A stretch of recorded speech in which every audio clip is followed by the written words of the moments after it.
Estamos aqui para a nossa segunda mensagem da série Somos Amor, Sabedoria e Discernimento para Dias Difíceis, que é a nossa série de janeiro, para a gente calibrar o nosso coração, as nossas expectativas, os nossos planos, claro que diante da soberania de Deus, para esse ano de 2021.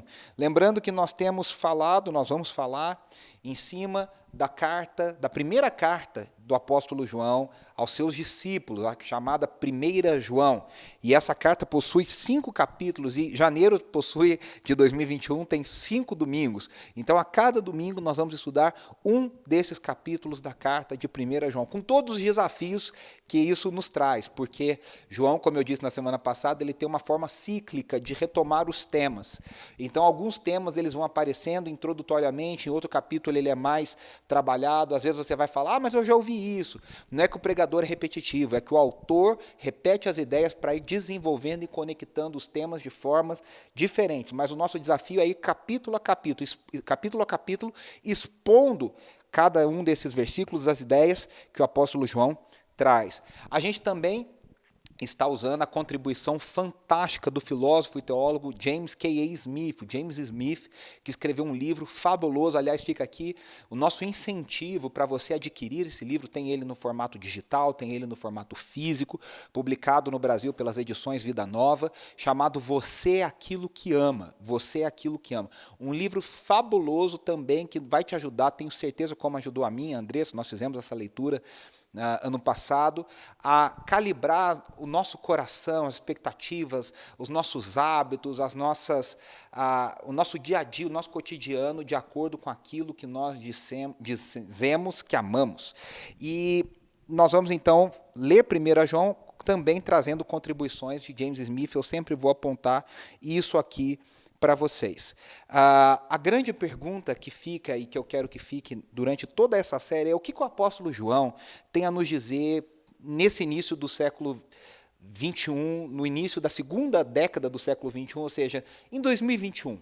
O que o apóstolo João tem a nos dizer, como ele disse, no final do primeiro século, lá para os seus discípulos, a segunda, terceira geração de cristãos, para os seus filhinhos, como ele escreve, como um pai espiritual, ensinando e falando o que esse pai espiritual, esse apóstolo, um dos mais importantes da história da cristandade, tem a nos ensinar, né? O que Cristo quer nos ensinar através do apóstolo João no início desse ano. Na semana passada, eu quero fazer aqui um breve resumo, porque eu disse que nós faremos nessas mensagens um diagnóstico de quem nós somos. E esse diagnóstico não está restrito somente nas mensagens da semana passada. Aliás, se você não viu a mensagem da semana passada, volte no nosso canal e assista. Não está restrito a isso. Todas as mensagens vão ter esse tom. Qual é a nossa condição? Como nós estamos? E aí você vai usar, e eu vou tentar te ajudar nisso o máximo possível, com perguntas, com indicações, para você fazer um diagnóstico da sua situação. Eu não vou aqui falar como você está ou deixa de estar. Você vai fazer um diagnóstico a partir daquilo que nós vamos refletir e conversar. Então eu quero fazer um breve resumo do que nós dissemos na semana passada para prosseguirmos nessa semana no capítulo 2 de 1 João. A primeira coisa que João disse foi sobre a palavra da vida, o evangelho encarnado, lá nos versículos 1 a 3. Ele disse, nós ouvimos, vimos, contemplamos, tocamos o Logos, a palavra da vida, o ungido do Senhor, o Messias. E aí nós falamos da importância de uma fé cristã mais palpável, mais corpórea, com mais fisicalidade, menos espiritualista e mais real. E aí talvez fique a grande pergunta, né? Como ficou para aquela geração que ouvia João e que não tinha visto Cristo Jesus vivo, encarnado? Ele está vivo, mas assim, na terra. Ou Cristo ressurreto? E João responde dizendo, olha, vocês enxergam a Cristo, vocês tocam a Cristo, vocês contemplam a Cristo, enquanto vocês contemplam, ouvem, participam do corpo de Cristo, da igreja de Deus, da comunhão uns com os outros. A igreja de Deus é a representante de Cristo Jesus na terra. E nós tocamos a Cristo, aprendemos do Evangelho, vivemos o Evangelho, tocamos o Evangelho, enquanto nós vivemos na comunhão dos santos. Eu não estou dizendo aqui no culto. Então tem que ficar no culto 24 horas por dia dentro da igreja, ter só amigo crente. Não. Eu estou falando num sentido bem mais amplo do corpo de Cristo. E aí, a gente aprendeu também que a vida cristã não se trata de adquirir conhecimento sobre Deus. A vida cristã se trata sobre amor, e hoje nós vamos falar bastante sobre isso. Sobre ser capturado pelo coração, sobre ser capturado pela imaginação. E aí esse amor que captura o meu coração gera novos hábitos. E esses novos hábitos vão gerar uma nova forma de viver o Evangelho. E aí nós continuamos lá no capítulo 1 dizendo, Deus é luz. E a luz ela tem duas propriedades. A luz revela. E ela revela o quê? Ela revela Deus a nós. E qualquer diagnóstico que não comece com Deus não é um diagnóstico correto. O mundo pós-iluminista quer nos fazer acreditar que o ponto de partida é o ser humano. E aí está o grande erro. O ser humano não é o ponto de partida para a teologia, o ser humano não é o ponto de partida para a ciência, o ser humano não é o ponto de partida para nada. Nós partimos da realidade de quem Deus é. Ele é o ponto de referência. E a partir de quem Deus é, nós então calibramos o nosso coração e fazemos o nosso diagnóstico. Então a primeira coisa que a luz revela é quem Deus é, através da iluminação do Espírito Santo. E a segunda coisa é que essa luz, à medida que ela brilha nas nossas vidas, ela revela a nossa verdadeira condição.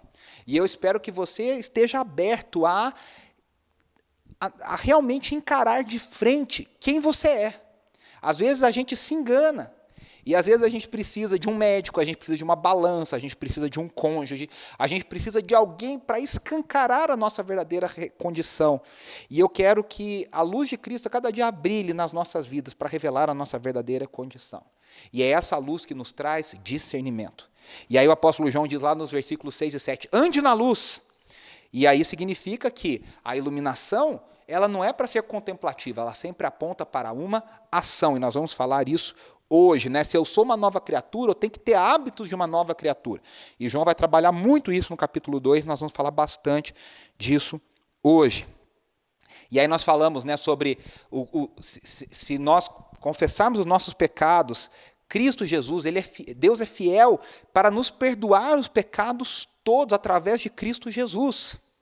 E aí eu até disse, né, que o melhor entendimento é o sangue de Jesus está constantemente nos purificando dos pecados. Nós estamos sendo aperfeiçoados.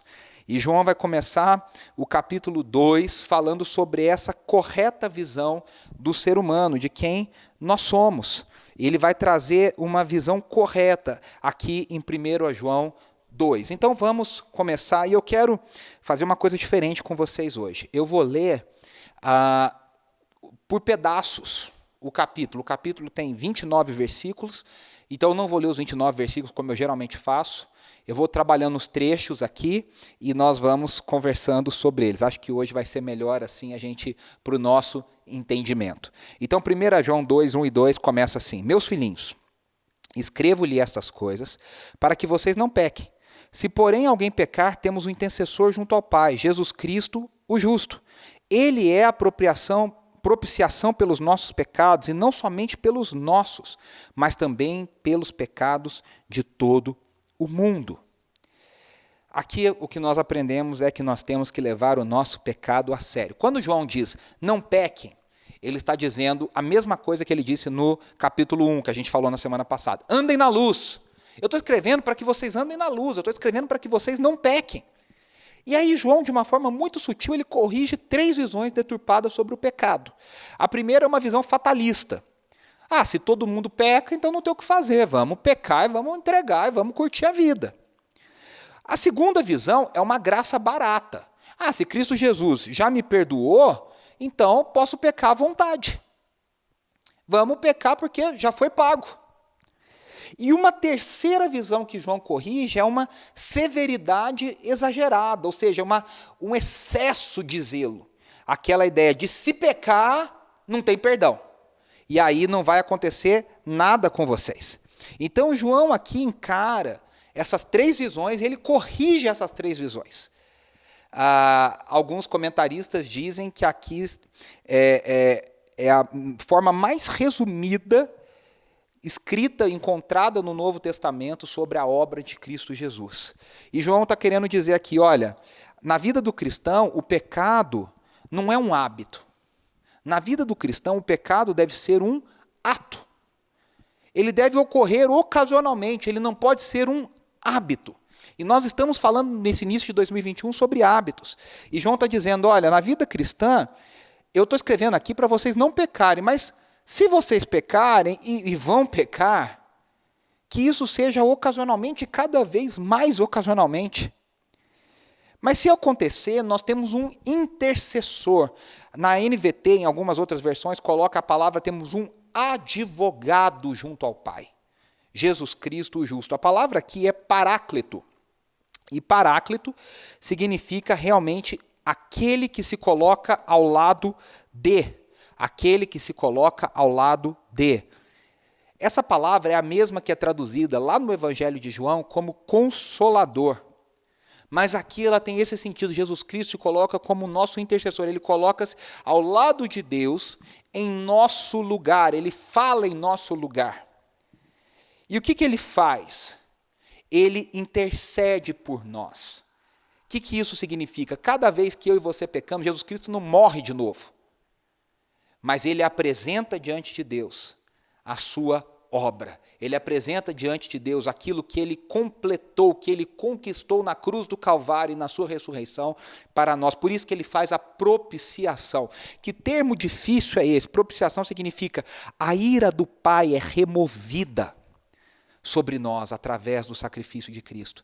Deus Pai olha para nós agora não mais com ira, mas ele olha para nós através de Cristo Jesus. Ele olha com amor. Por isso, Cristo não precisa morrer de novo, mas ele se apresenta, e ele apresenta diante de Deus aquilo que ele fez. E aí o Pai, então, olha para nós com graça e favor. O que isso significa para nós, meus queridos? Às vezes a gente participa da celebração, a gente chora, você ouve a palavra de Deus, mas aí durante a semana, às vezes no próprio domingo, você já cai em pecado. E aí, a dúvida volta no seu coração. Satanás acusa, fala para você não tem jeito mais. Para pessoas como você, olha, não tem escolha, o inferno é o destino. E João escreve para gente como eu e você, dizendo, olha, se nós pecarmos, não se desesperem, nós temos um advogado, Jesus Cristo, o justo, diante do Pai. Lembrando que eu estou escrevendo para que vocês não pequem, não é a graça barata. Então, o autoexame, o primeiro passo passa pela luz de Cristo em nossos corações. Nós vamos confessar os nossos pecados, mas nós vamos confessar sabendo que há esperança, que Cristo Jesus é o nosso advogado diante do Pai. E ele continua em 1 João aqui 2, 3 a 6, dizendo, sabemos que o conhecemos, se obedecemos aos seus mandamentos. Aquele que diz, eu o conheço, mas não obedece aos seus mandamentos, é mentiroso, e a verdade não está nele. Mas se alguém obedece à sua palavra, nele verdadeiramente o amor de Deus está aperfeiçoado. Dessa forma sabemos que estamos nele. Aquele que afirma que permanece nele deve andar como ele andou. João aqui nesse capítulo vai propor 3 testes para a gente se autoavaliar se estamos andando na luz. E aqui é o primeiro. Eu dei esse título, você está vendo aí. Conhece a Deus. Conhece a Deus? Então, o obedeça. É o primeiro teste. Os gnósticos, eles diziam ter um conhecimento de Deus. Diziam que tinham sido iluminados na verdadeira gnose, verdadeiro conhecimento.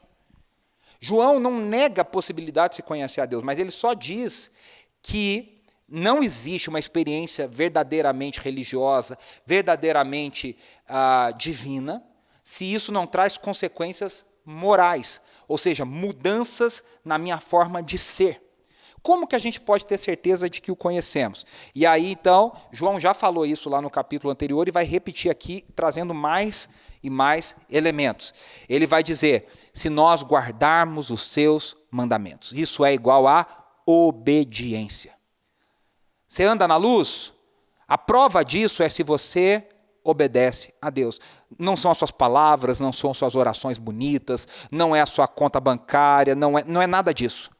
Você vai provar que ama a Deus se você guarda os seus mandamentos. Guardar os mandamentos é obediência. Por isso que João 14, 21, no Evangelho de João, tem lá a oração de Cristo Jesus e o seu discurso de despedida para os discípulos. E ele diz, aquele que tem os meus mandamentos e os guarda. Tem até a música maravilhosa do Sérgio Pimenta e do Guilherme Kerr.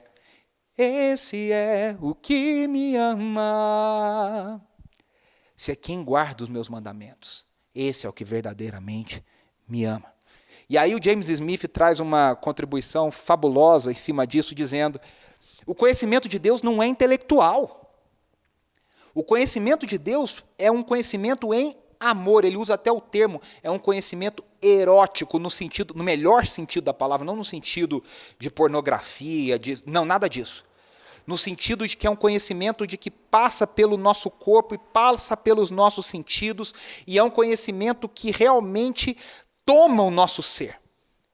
Por isso que a obediência não é motivada pelas coisas que eu sei sobre Deus, mas se eu amo a Deus corretamente. Se eu amo a Deus verdadeiramente, eu vou obedecer os seus mandamentos, eu vou viver a sua palavra.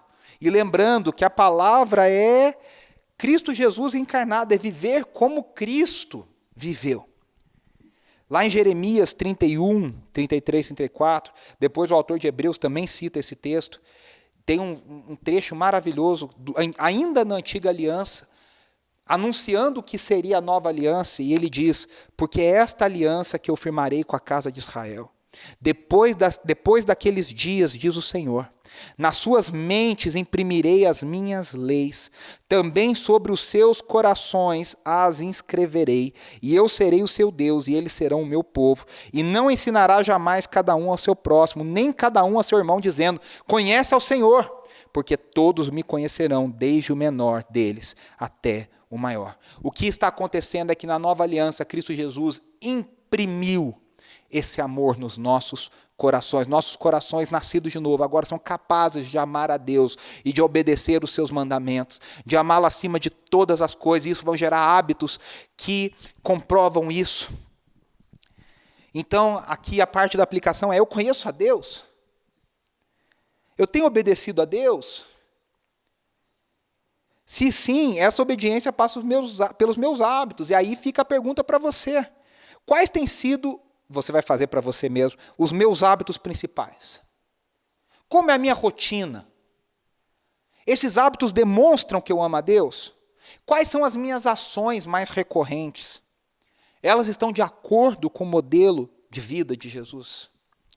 E João continua nos versículos 7 a 11 dizendo: amados, não lhes escrevo um mandamento novo, mas um mandamento antigo, que vocês têm desde o princípio, a mensagem que ouviram.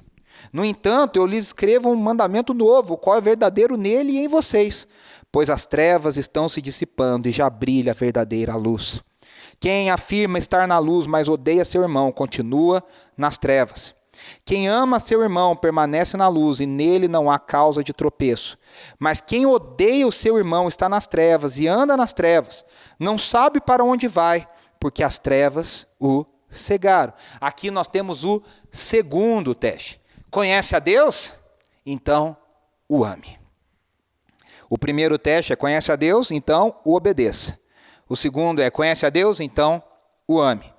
João aqui parece que ele comete um erro. Tem gente que fala: mas que coisa contraditória, você não leu errado e eu não li errado. João fala: eu não escrevo um mandamento novo. E aí depois ele fala: no entanto, eu lhes escrevo um mandamento novo. É que nem a história do velho normal, novo normal, você fica todo confuso com isso.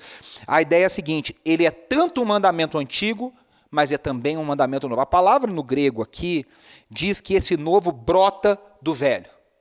Ele surge a partir do velho. É uma atualização, uma nova versão daquilo antigo que nós conhecíamos.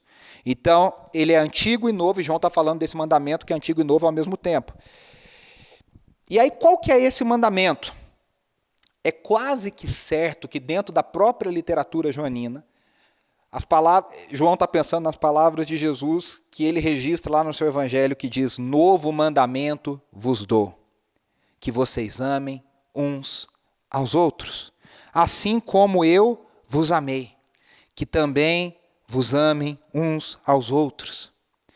Então, como que esse mandamento é velho e novo ao mesmo tempo? Ele é velho no sentido que ele já era conhecido no Antigo Testamento. Tem gente que acha que no Antigo Testamento Deus era pura raiva. Meus irmãos, gente que acha isso, pura vingança, não leu o Antigo Testamento corretamente. Lá em Levítico tem: ame o seu próximo. Isso não é uma invenção, com todas as aspas, do Novo Testamento. Isso é algo que já estava no Antigo Testamento. O que acontece é que agora Jesus eleva esse mandamento a um novo, como diz lá do Flamengo, um novo patamar, que aliás não está esse patamar todo, mas isso é outra história. Então, é isso, Jesus traz ele diz, vocês ouviram o que foi dito, agora eu, porém, vos digo. Ele está ampliando esse mandamento. Por isso que esse mandamento é tanto antigo quanto novo, e o mandamento é esse: amem uns aos outros. Para o judeu, na velha aliança, o pecador era alguém a ser destruído. O pecador era alvo de destruição. Agora, para Jesus, o pecador é alguém a ser alcançado. Alcançado. Alcançado. E o cristão agora é convocado, é chamado a viver como Cristo, amar o próximo, amar até mesmo o seu inimigo, amar aqueles que não estão no seu clubinho dos melhores amigos, amar o próximo. E o contraste aqui é forte. Perceba que João não fala de uma penumbra. Não tem um meio termo. Ou você está na luz, ou você está nas trevas. Ele diz, quem ama o seu irmão permanece na luz, mas quem odeia o seu irmão está nas trevas. Não tem um meio termo. John Stott vai chamar isso de uma prova social. A primeira ele chama de uma prova moral, e essa ele chama agora de uma prova social. É um novo tipo de sociedade, é um novo tipo de ética, é um novo tipo de relacionamento. É uma nova forma de eu me relacionar com as pessoas. Por isso que o cristianismo é tão subversivo e tão revolucionário, porque nós passamos a tratar uns aos outros de uma forma completamente diferente da forma deste mundo. Então, para João, e também lembrado muito por James Smith, a verdade não é algo só capturada pela mente. É algo para se exercitar. O amor você não aprende. O amor você não aprende intelectualmente. O amor você aprende praticando. Então, a verdade não é exercício mental, mas é uma maneira de viver. Como que você mostra que você aprendeu a verdade? Como que você mostra que você vive na luz? E aqui está mais um passo para o seu diagnóstico. É aquela pessoa que o amor de Cristo diariamente vai se tornando cada vez mais real. Para o apóstolo João, o amor, o cristianismo, a vida cristã é um progresso de amor. Eu vou amando cada vez mais. Por isso o título dessa série, Somos Amor. E aí a pergunta para você fazer o seu diagnóstico aí, vai anotando. O quanto que eu tenho amado as pessoas à minha volta? Quanto você tem amado as pessoas que estão perto de você? E aí João continua, lá nos versículos 12 a 14 do capítulo 2. Filhinhos, eu lhes escrevo porque os seus pecados foram perdoados, graças ao nome de Jesus. Pais, eu lhes escrevo porque vocês conhecem aquele que é desde o princípio. Jovens, eu lhes escrevo porque vocês venceram o maligno. Filhinhos, eu lhes escrevi porque vocês conhecem o Pai. Pais, eu lhes escrevi porque vocês conhecem aquele que é desde o princípio. Jovens, eu lhes escrevi porque vocês são fortes, e em vocês a palavra de Deus permanece, e vocês venceram o maligno. Aqui os comentaristas são quase que unânimes em dizer que João para a sua argumentação, e ele coloca esse trecho, que é um trecho quase que poético, e ele fala para dois grupos de pessoas. Aí você fala, mas tem três. Ele está chamando todos de filhinhos, que é com carinho a forma como ele diz, olha, vocês são meus discípulos, eu sou o pai espiritual de vocês. Aqui ele é o apóstolo, o último dos apóstolos, vivo. É o último, provavelmente, de uma geração que viu Cristo Jesus de forma corpórea, verdadeira, ali. E ele está escrevendo agora, no final da sua vida, para toda essa geração de discípulos. E ele, com carinho, chama de filhinhos. Então, todos são filhinhos. Só que entre esses filhinhos tem duas categorias. Tem a categoria dos pais e a categoria dos jovens. Os pais são aqueles cristãos mais maduros, mais experientes. Os jovens são aqueles cristãos ainda imaturos, ainda numa fase de crescimento na vida cristã. E aí ele faz isso, ele para a argumentação e vem para essa passagem quase que poética para lembrar os destinatários da sua carta dos perigos das trevas e da necessidade de andar na luz. E ele vai dizer, olha, em qualquer situação a melhor defesa é lembrar quem vocês são. E aí ele diz, né? Olha, eu escrevo porque os pecados de vocês foram perdoados. Lembre-se sempre, os pecados de vocês foram perdoados. Lembre-se diante das acusações que vocês são defendidos por Cristo Jesus diante do Pai. Ele é o nosso advogado. E aí por isso que os pais conhecem aquele que é desde o princípio. Ele escreve as duas vezes a mesma coisa. Vocês conhecem aquele que é desde o princípio. Vocês conhecem o Logos, vocês conhecem a palavra da vida. E esse conhecimento não é um conhecimento mental, gnóstico, esse conhecimento não é um conhecimento intelectual, é um conhecimento prático de caminhada em amor. Jovens, vocês ainda estão começando, e eu estou escrevendo para vocês porque vocês têm vencido o maligno. E que é vencer o maligno? Vencer o maligno é vencer as tentações, vencer as acusações. Ele vai dizer, vocês são fortes. A palavra de Deus, Cristo Jesus, permanece em vocês e vocês têm vencido o maligno. E aqui ele dá um pouco mais, nos versículos 15 a 17, do que é vencer o maligno. Mas antes, a aplicação desse trecho que eu quero fazer com vocês é que a vida cristã deve ser uma caminhada rumo à maturidade.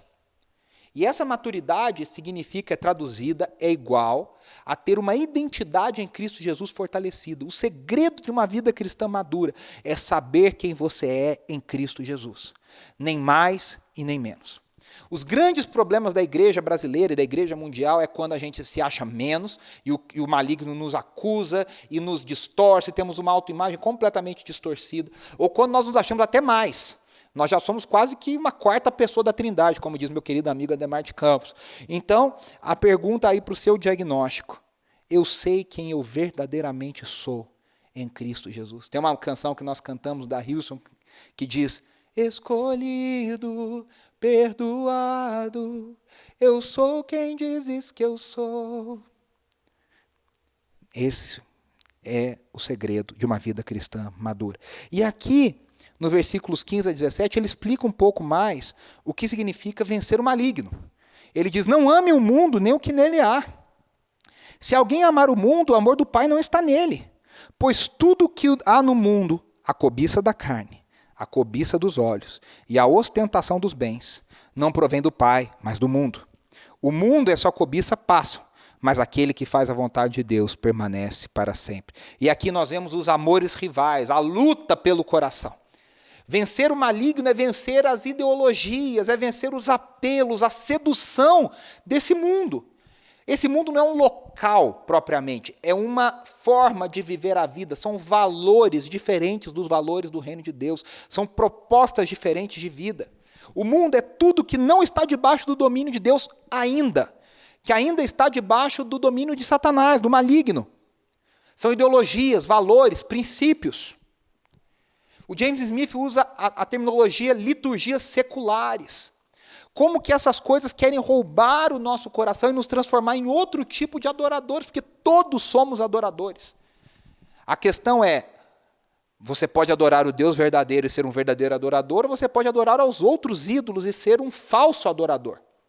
Não no sentido de que você não é um adorador verdadeiro, no sentido de que você adora algo falso. Então, o Smith mostra isso de forma brilhante no seu livro, essas liturgias operam através da sedução, que é o que João chama de cobiça. A cobiça da carne, a cobiça dos olhos. O Smith faz no seu livro um exemplo sobre o shopping center, como o shopping center vende uma narrativa rival à narrativa do reino de Deus. A sua identidade não está afirmada em quem você é em Cristo Jesus, a sua identidade estará afirmada se você comprar o produto da marca tal, a blusa da tal, o sapato tal, e se você tiver tal coisa, percebe? São liturgias, são ideologias, valores diferentes. E João está dizendo, olha, não amem o mundo. Significa, meus irmãos, que a gente vai fazer que nem os Amish, ou que nem outras pessoas, outros grupos ao longo da história, se isolar, não vai ter roupa nenhuma, não vai comprar nada. Não. A gente pode comprar coisa, a gente deve comprar, visitar, passear, desfrutar, mas nós não podemos colocar o nosso amor maior nessas coisas. Então, nesse início de 2021, eu quero que você coloque aí na sua pergunta do seu questionário, quais são as coisas que mais me seduzem? É poder? É fama? É necessidade de aparecer? O que te seduz? É dinheiro? O que rouba o seu coração? Cada um de nós tem uma fraqueza. Das coisas do mundo, da cobiça da carne, da cobiça dos olhos. E aqui nessas duas primeiras falam de desejos pecaminosos. E a última fala de um comportamento pecaminoso, que além de eu querer, quando eu tenho agora eu ostento. Ou seja, não é um modo de vida cristão. O que tem tentado roubar o meu coração e o seu coração? E aí nós vamos entender como que as coisas têm caminhado. Se a gente for honesto nesse diagnóstico, nós vamos entender como que tantas coisas têm as redes sociais, as corporações, empregos, posições nos nossos empregos, as marcas.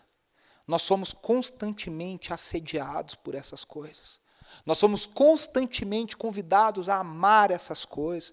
E às vezes a gente perde tanto tempo e a gente se desgasta tanto com coisas que não são valores do reino de Deus.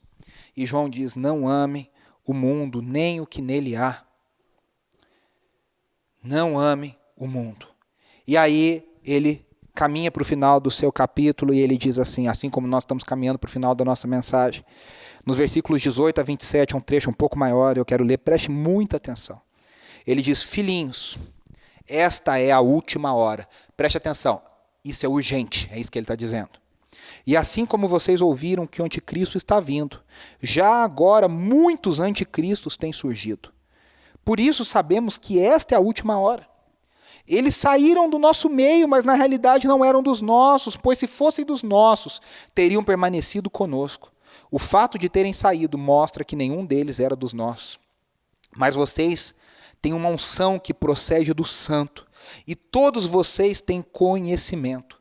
Não lhes escrevo porque não conhecem a verdade, mas porque vocês a conhecem, e porque nenhuma mentira procede da verdade.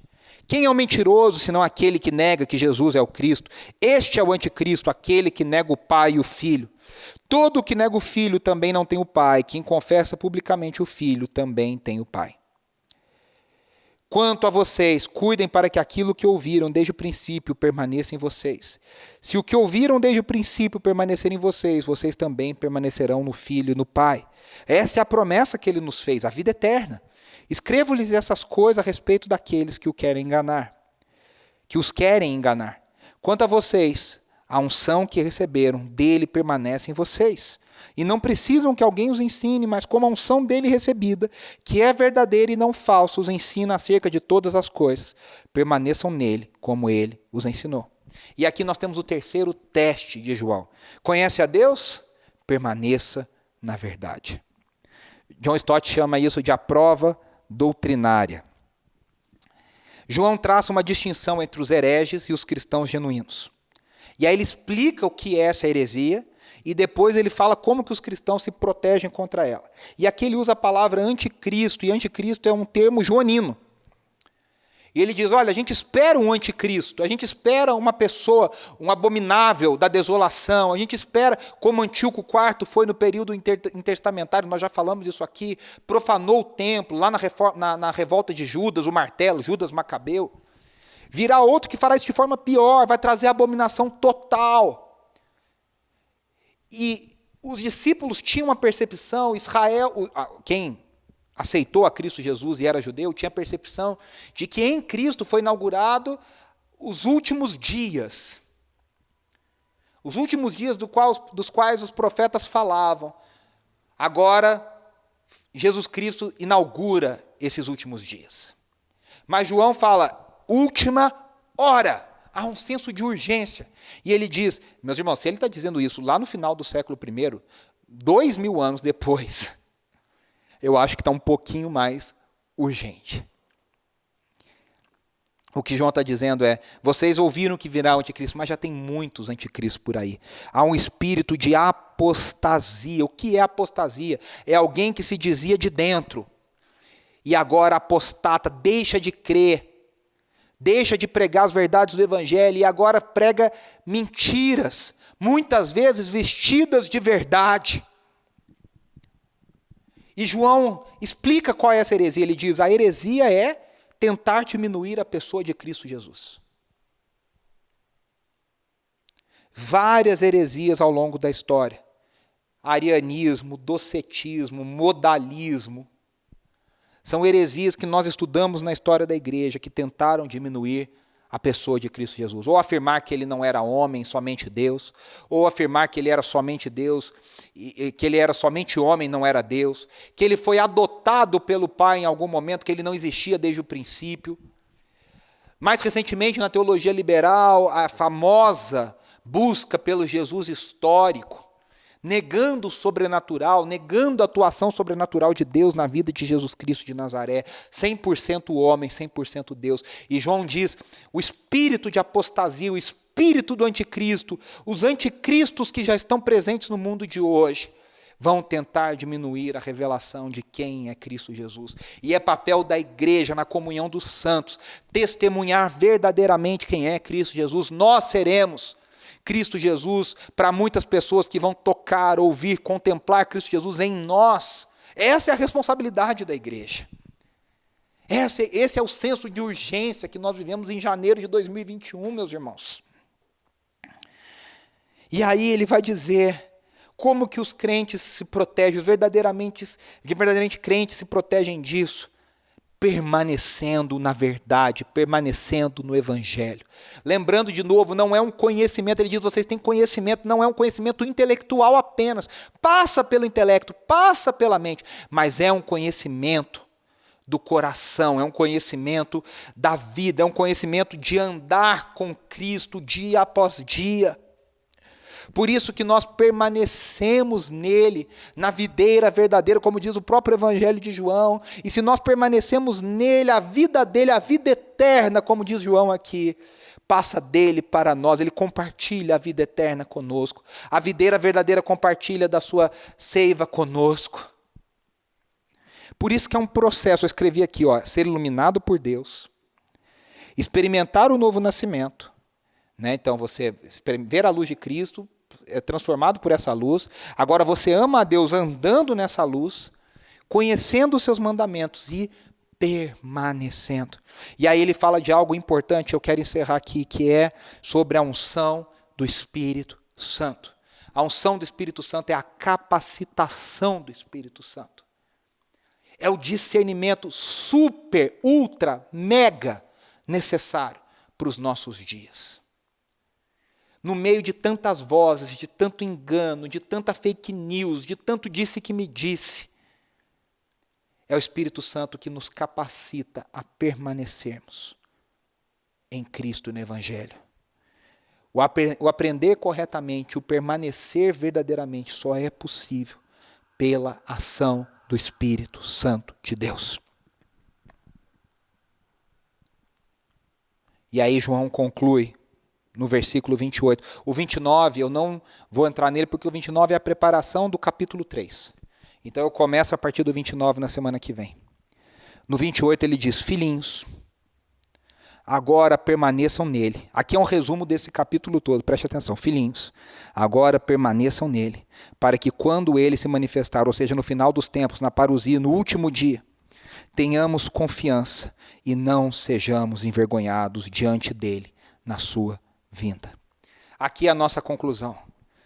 O cristão que não está em comunhão com Deus, ou está desobedecendo a Deus, ou falta amor, olha os 3 testes aí, ou falta amor por outros cristãos e por outras pessoas todas, ou está andando em uma mentira, acreditando em uma mentira, uma heresia, que não é o Evangelho. O cristão que não permanece em Deus é aquele que está em desobediência,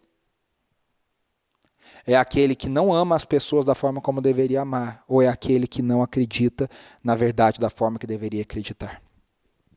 A vida de um filho de Deus verdadeiro, de um cristão que anda na luz, consiste em prática e não em apenas palavras. Por isso a importância de reformarmos os nossos hábitos, porque os hábitos formam a nossa prática. A pessoa professa ser cristã, Mas se ela não vive em obediência, em amor, ela está sendo enganada ou ela é uma enganadora. Por isso a importância de você e eu fazermos um diagnóstico.